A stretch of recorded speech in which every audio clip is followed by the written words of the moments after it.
নমস্কাৰ বন্ধু বান্ধৱীসকল, মই আজি দৰ্জাখনত ৰং মাৰিলোঁ। ৰংটো কেনেকুৱা লাগিছে আপোনালোকে কমেণ্ট কৰি জনাবলৈ নাপাহৰিব।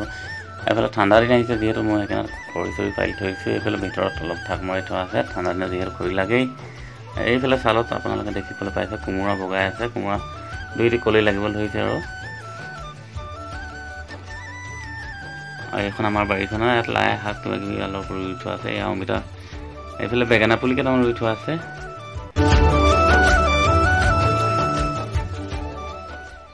এইফালে খুব ধুনীয়াকৈ কবি পুলি কিবা কিবি ৰুই থোৱা আছে, অমিতা পুলি জগিছে। এইফালে ফ্ৰেঞ্চবিনবিলাক গছ অলপ বুঢ়া হ'লগৈ আৰু নাই, এইখিনি মই পূজা আগতে ৰুইছিলোঁ। আৰু এইফালে ধনিয়া দেখিছে ধুনীয়াকৈ ওলাই আছে। এইফালে লাওজোপা দি থৈছোঁ, লাও বগাবলৈ ধৰিছে। আৰু লাও চাংখন দেখি ভয় কৰিলে চাগে, লাও লগাই নাই তাতে এতিয়ালৈকে।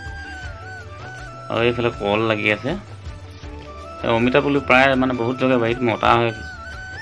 এয়া লাই শাক ইমান ধুনীয়া দেখাইছে। আৰু এইফালে বিলাহী কিবা কিবি আছে। আৰু এইখিনি গোটেইখিনি লাই ইয়াৰ পৰা আমি পাত চাত ছিঙি খাই আছোঁ। এইজোপা কোমোৰাজোপা,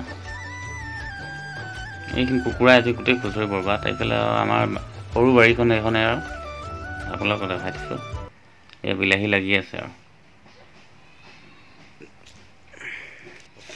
কচু মই পথাৰৰ ফালে গৈ পথাৰৰ ঢাপৰ বিচাৰি আনিলোঁ। সেইদিনা আজি দুপৰীয়া বনাই খাব লাগিব। বহুত দিন কচু শাক খোৱা নাই।